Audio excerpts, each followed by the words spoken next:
Crazy neighbors terrorizing entire community. I live in a rural residential area in Tennessee. It's a beautiful place, but we have had some issues with neighbors recently, which is making life uncomfortable, inconvenient, and even dangerous.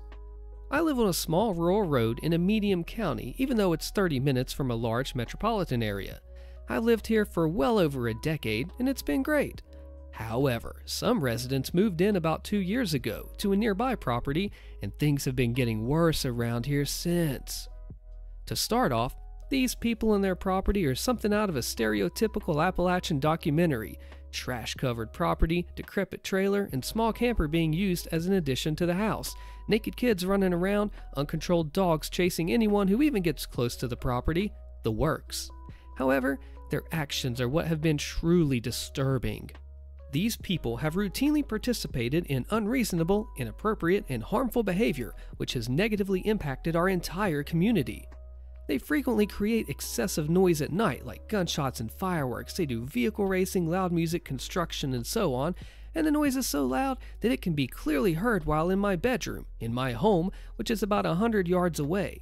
This has directly resulted in impacted sleep schedules of many neighboring community members. We work, they don't, so they don't care. When confronted about the issue, the residents became angry and confrontational. They regularly open burn trash, plastic, and other materials, which creates noxious fumes and chemical smoke. I've come to the conclusion that they do not take their trash off like normal people. They burn it on the premises. I've recently contacted the EPA and the local environmental department with pictures of this, but haven't heard much back.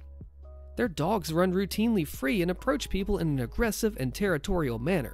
My own family members have been chased, while on our property, by the dogs in an aggressive manner.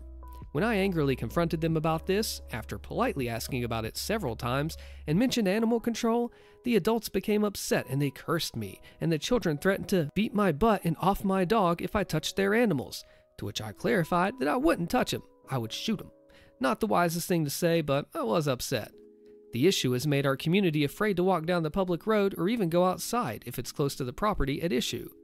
Now, their children ages 3 to 16 routinely trespass on the property of others and have been seen committing property damage, like damaging signs and fences and landscaping and all that, and stealing personal property. When confronted, they become angry, refuse to leave. They ask, "What are you going to do about it?" or threaten the landowners. They also bring their aggressive dogs with them when they trespass, which is dangerous to landowners, to their families, and their pets. We do call the police, but they won't do anything because they didn't witness it, even with video and pictures, and because it's mostly kids. Furthermore, I think this trespass could open up landowners to liability issues should the kids get hurt, which is ridiculous and stupid. Now, we have trail cams and no trespassing signs up, which are constantly ignored. On one occasion, they entered a neighboring home without permission and were only thrown out when discovered by a surprised and angry homeowner. That's dangerous as heck. Simply put, these kids do whatever they want, wherever they want. They're not supervised and their parents do not care. They have no respect for others or their property and will speak to adults like grown people. I've been cussed like a dog by a 7-year-old and a 10-year-old on numerous occasions for telling them to get off of my property or move out from the road. Recently, the older child and some buddies have begun to operate off-road vehicles on the public road. They do so recklessly, like speeding and doing donuts and weaving out of established lanes. Furthermore, they've committed property damage by driving through private yards while trespassing. When confronted about such, the whole gaggle of older teens became confrontational, aggressive, and stupid, like cussing and yelling threats and shouting. These kids, they routinely block the public road. They actively block traffic and will not move unless you lay on the horn or start causing a commotion. They've also been known to throw things at vehicles and run in front of traveling cars. I've witnessed them do this to UPS, USPS, and other delivery trucks too. They've begun firing firearms more frequently, especially at night. Now, I'm all for responsible firearm ownership and gun usage, but nighttime shooting is dangerous and unreasonable. Furthermore, the property is less than an acre in area, and it's completely surrounded by private property in the public road. As such, I don't see how they're safely discharging guns on their property at any time, much less at night. Their property is just covered in trash, as in, I think they use it as their own personal landfill. This trash and litter, it's unsightly and unsanitary. Furthermore, this trash regularly migrates into the public road and into others' property, including my own. This property is oddly busy, especially at night. It's not uncommon for vehicles to come and go throughout the night, with many only staying for a few minutes. Additionally, you can frequently see people and lights moving around the property from building to building or to the vehicles, all night long, even until 4 or 5 a.m. While this is not illegal, it is highly suspicious. Keep in mind, this is a trash-covered dump out of a property down a small rural road. Yet, it's as busy as a McDonald's drive-thru at night. This activity is abnormal and doesn't make logical sense. I personally don't think they're selling Girl Scout cookies, if you catch my drift. Recently, I was notified by another neighbor that the USPS would not be delivering to my road anymore. I had not received mail in a week, and I asked them about it. I then spoke to USPS, and they informed me that there is a law enforcement investigation ongoing and that they would no longer be delivering to my road due to postal workers and their vehicles being regularly attacked and harassed by children and animals on the road. But get this, they only quit delivering to half of the road, the half where these people live, and they're the only property with kids in that half. I wasn't surprised. After all, I personally witnessed them doing this to the delivery guys, but I'm being punished because of their actions. The kicker to all this is, law enforcement's been extensively contacted regarding these people. We know that some of this activity is illegal, but we can't get anything done about it. Each time we talk to the police, they say things like, "I don't know how you handle it," or "Yeah, we know all about it. We have to come out here all the time," or "That property's been an issue for a while now." One cop even told me that he personally contacted DCS numerous times, yet nothing is done and nothing changes. They quiet down for a day or two and then start up their BS once the dust settles. This one property and its residents have been allowed to routinely harm and terrorize our entire community, and the police and local government, they know all about it. They've disrupted sleep schedules, damaged property, stolen property, routinely trespassed, caused disturbances, and now they've caused our entire road's mail delivery to be stopped. We have spoken with them many times, but they don't care and they won't change. We are at our wits' end. We have collectively discussed legal action or petitioning the government to act, but many residents are also worried about retaliation or confrontation. In fact, one other concerned neighbor told me, "Hey, I'd love to help you do something about them, but I don't want to come home to a burned down house." It often feels like I share a border with a third world country. We shouldn't have to live like this. It isn't normal, it isn't reasonable, it isn't acceptable, it isn't safe, and it isn't sustainable.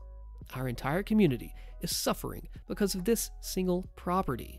The first thing I thought was like, you need to get a lawyer, you need to tell the news, somebody to draw attention. But then I'm like, oh, well, if they draw attention, they're just going to cause major damage and trouble. Because seriously, if these people are going to do all this, they are not going to have the restraint to stop themselves from doing more, unfortunately.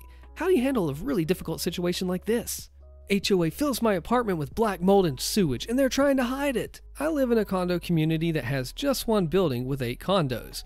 Including my condo, there are only 2 that are owner-occupied. The other 6 are used as rentals. Nobody on the board actually lives in the building. They have a project management company that has no business being in the business. I bought my condo 3.5 years ago, but what I really did was unknowingly bought a condo in an apartment building. The building has been horribly neglected, and in the last 1.5 years has had bat infestations, bad bug infestations, sewage backups, water damage, and toxic black mold and other mold infestations. The board intentionally hid each problem from the owners and residents who were not directly affected by each incident. They only make things public when they can no longer ignore the issue and need money to address it. Here's what I'm dealing with right now. I found what was later determined to be toxic black mold inside an exterior-facing wall in my condo at the end of August 2023. I immediately reported it to the board, the project manager, and my insurance company. The insurance adjuster denied the claim because his inspection found that the mold was a result of rainwater coming in from an outside common area that is the responsibility of the association. Therefore, it was no fault of mine. In addition to the mold, the lower portion of my exposed brick walls were crumbling and badly deteriorating. The adjuster saw that and said, "This moisture is coming up from underneath these floors. I can feel it." The board fought with me for months, even after they hired a mold testing company to come out and they confirmed that it was toxic black mold. Surfaces and air quality tests done in September of 2023 came back as high and very high levels. They did nothing except try and blame me, and even had their lawyers submit a statement that there was no evidence or reason to believe that the mold was from an exterior source. They said it was from me not leaving my bathroom fan on long enough after my showers. They wouldn't file an insurance claim, and they refused to hire an engineer to determine the sources of the water infiltration. They did finally agree to hire and pay for a mold remediation company, but they did nothing to help me find housing or help with removing all my belongings and putting the items that weren't destroyed by mold in storage. The remediation company started work on December 18, 2023 and had to stop working that day. It just happened to be a day that we had a terrible rainstorm. When they removed the drywall, they saw the rainwater dumping into the foundation and running underneath my wood floors. They removed part of the floor and saw what was described as a small river. It was also discovered that not only was there rainwater underneath the floors, it was mixed with sewage that had backed up from a faulty ejector and sump pump in the utility room on the other side of my interior wall. The remediation company basically had to tear out the entire downstairs, almost a complete gut job. They finished working and pulled out their equipment in late January. As of today, March of 2024, no repairs have been done. I've been back about once a week since the beginning of February to document the condition of my condo. The board and project management were told by the mold remediation company, the mold testing company, and the forensic engineer that they finally had to hire that they must start the repair process as soon as possible post-remediation. As a result, there's still water coming in, and I can see and smell that the mold has returned. I've informed the board and project manager about this, and they will not respond to me. I tried involving the city code enforcement and health and safety and permitting department and the team leader who I had visit my home prior to the remediation. He's not doing anything, and in fact is refusing to give me any information regarding his visit. I sent him the videos and requested that he come out to the building because I'm concerned about the health and safety of the tenants who are renting in the building. The mold, sewage, and water have spread to a common hallway and a neighboring condo. The tenants in that condo had to move out. Nobody will help me with this, and I can no longer afford to pay for my almost useless lawyer. I really want to expose my condo board, the project management company, and the city employee to the local media because number one, what they're doing to me is unbelievable and should be illegal. And number two, I think it's the only way to get them to repair my condo and repair it the right way. However, my intention is to sell my condo as soon as it's repaired. If I make it public, I'll never be able to sell it for obvious reasons. It's going to be difficult to sell it at all without drawing more attention to it. I'm at a loss and extremely conflicted about going public with this or not. Now this says to call the health department there's a habitability problem and asked if it's red tagged, and also having a lot of rentals could be a problem as well. There's a lot of issues here and it's a really hard situation. What would you do? Upstairs neighbors' normal living noises making it impossible to live normally. I recently moved into a third-floor rental. We don't hear our downstairs neighbors, nor the ones that we share a wall with, but our upstairs neighbors are making our lives terrible. The first 2 weeks were amazingly quiet, only soft footsteps here and there. Then, our upstairs neighbors, a younger couple, had what we thought was a party. Tons of banging and stomping and dog running and so on. It was a weekend, so we didn't think much of it. But it continued throughout the night with the noise throughout the whole apartment, including the bedroom, making it impossible to sleep. Annoying, but a one-off, we thought. The next day, the same thing starting at 5:30 a.m. and consistently throughout the day. Running and banging, thumping and vacuuming, moving furniture, enough to shake our apartment. We decided to leave a friendly note saying that we had just moved in and, as politely as possible, asking them to keep their noises to a minimum during quiet hours. Just a note, our lease doesn't have quiet hours, but our city has a quiet ordinance from 10 p.m. to 8 a.m. They were apologetic. They let us know they just returned from vacation and gave us souvenirs. The next day, the noise was minimal. We felt bad for bringing it up. Until the day after, it started again. It hasn't stopped since, and it's been over 2 months now. From 5:30 a.m. to about 11 p.m., there's hardly more than 20 minutes of quiet of any kind. Their dog gallops the length of the unit, including the bedroom, for hours until they wake up. And then it continues running all day. It shakes our unit.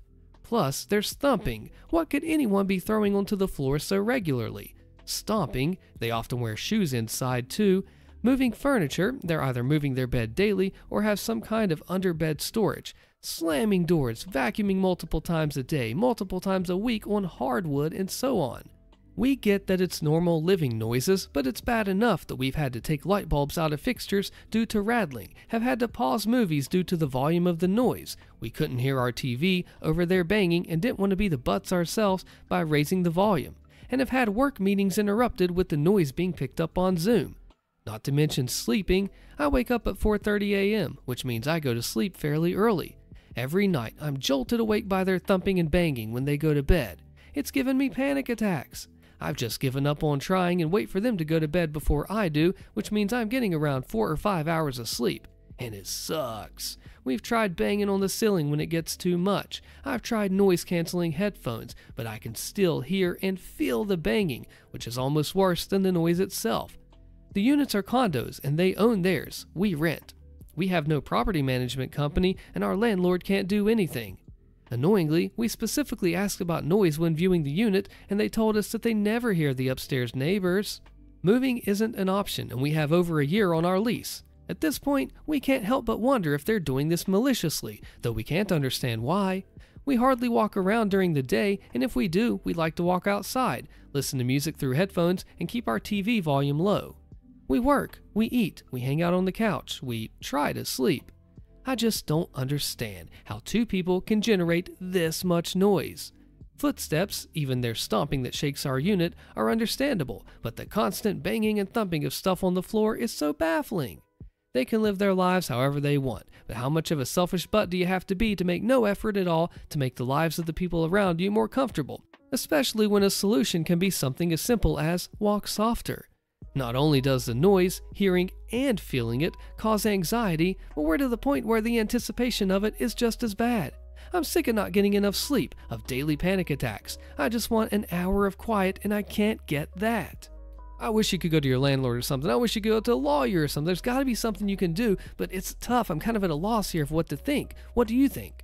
Sue HOA Karen. She tows me and builds on my land, but I'm not in the HOA. Click the video on your screen to find out what happens to nasty HOA Karen, and I'll see you there.